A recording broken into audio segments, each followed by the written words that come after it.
everyone. My name is Cynthia Hendrickson, aka So Casually Chic on Instagram and socasuallychic.wordpress.com on my blog. I am a new admin for the indie pattern designer Green Style Creations and will be soon running the sew-alongs for Green Style. Green Style has some amazing athletic and athleisure patterns that are stylish and fun and very practical for all of your daily needs. I'm really excited to join the team and I'm really excited to get started on the sew-alongs. But before doing that, I wanted to practice my video skills. So that brings me today to this video of the Endurance Sports Bra. The Endurance is one of the older patterns by Green Style. It is a wonderful high impact sports bra that uses cut and sew foam and elastic under the bust and fold over elastic to create an especially supportive bra. In addition, it has a front zipper for comfort and ease in wearing it. It's really nice if you have limited mobility in your shoulders and have a hard time pulling a sports bra over your head and over your shoulders. And it's also wonderful if you have a large difference between your full bust and your under bust. You don't have to pull the elastic over your bust really hard. It's hard to do when you have a much smaller elastic than your bust. So it's a pattern that I've really enjoyed making. I have quite a few of them. They were really handy after I had a surgery and needed a comfortable, easy bra to put on.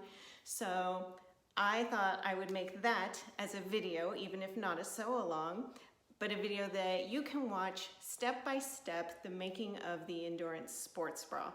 I hope you'll enjoy it. Before we get started though, I have some notes that I wanted to discuss about the pattern. Regarding the fabric you'll need for this pattern, you'll want an athletic fabric with 4-way stretch and spandex. Green Style carries lots of fabrics that would work great for the Endurance Sports Bra. On their website, you can look at the Arete, Align, Brushed Athletic Performance, Brushed Yoga, or Athletic Poly Spandex, and any of those would work great.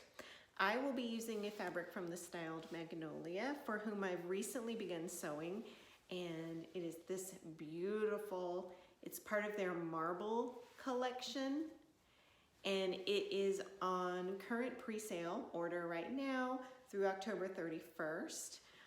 It is brushed, so it feels like almost like fuzzy, soft on the outside, and it has great support, great stretch, and it feels soft and lovely against the skin. So that's a nice one to use.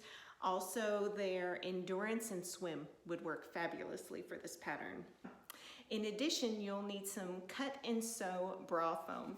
I have a piece right here to show you. Cut and sew bra foam comes in a large piece like this, and it's flat. It's a little bit squishy. And search cut and sew bra foam. I bought mine at a place called So Sassy. Surge Fabric carries it. You can basically find it at any bra supply online seller as well as Amazon.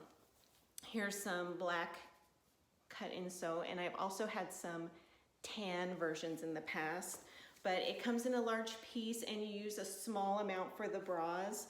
So a half a yard or even a fat half would get you plenty to get started, and then you can purchase more later if you'd like. I will go over the other supplies that you need in the next portion of the video, but the next thing I wanted to mention is sizing. So in order to choose the size for the Endurance Sports Bra, you'll want to take 2 measurements, your full bust measurement and your under bust measurement.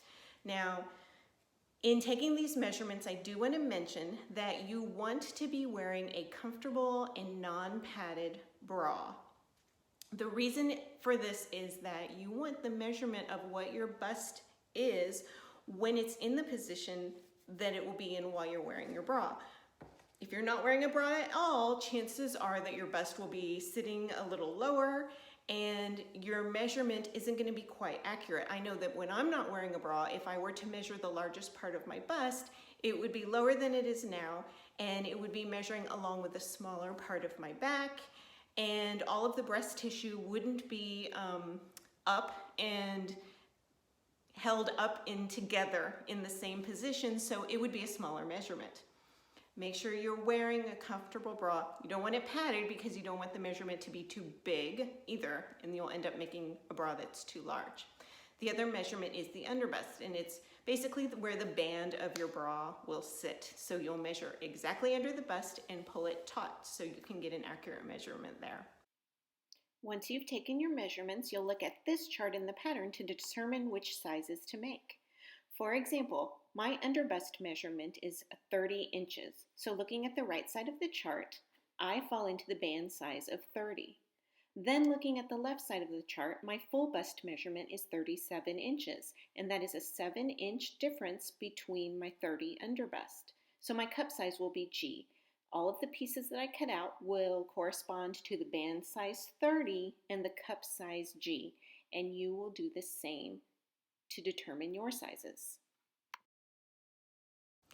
And now that you know the materials to use and the size that you should make, let's take a look at a couple of the options and you can choose exactly which bra that you'd like to make.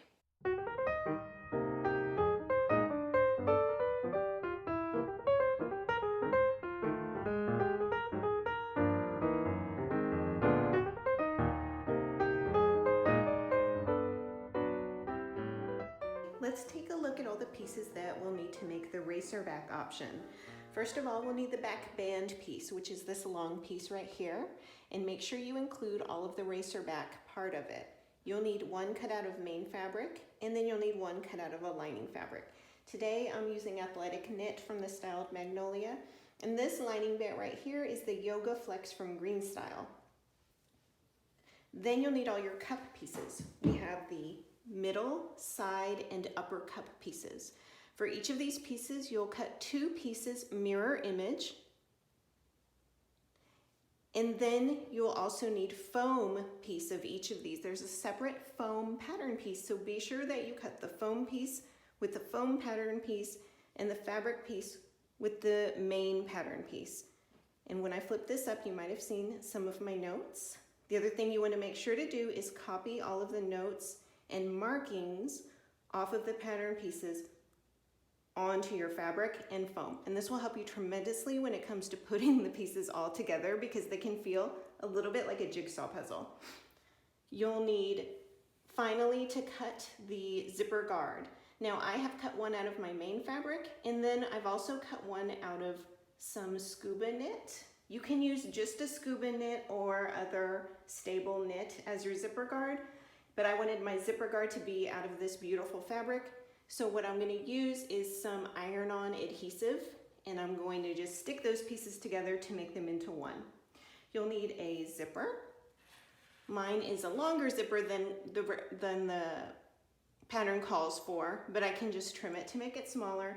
And then finally, you'll need some 1-inch fold-over elastic. And I choose, for the racer back option, the kind that's pretty soft and flexible. The final thing you want to think about for the racer back option is make sure that here on the end of the upper cut piece that you cut on that little line that says to cut for the racer back option. There will be a little bit left at the top of the pattern piece, and you won't use that for the racer back option.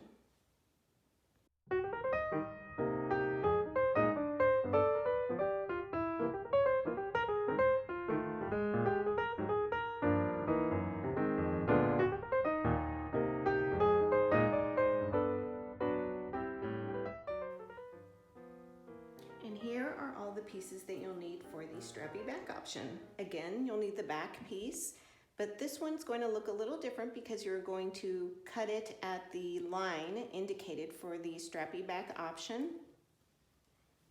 You'll need all of the same cup pieces and all of the same foam. Again, make sure you copy all of those markings and labels. You'll need the same zipper guard, and you'll need a zipper. For this piece, you'll cut the entire top of the upper cup, and you'll need fold-over elastic.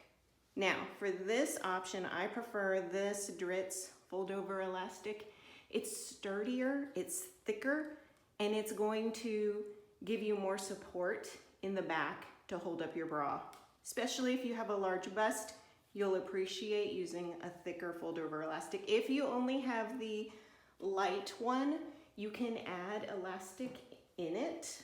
When you fold it in half, you can add a strip of elastic in there to make it more sturdy.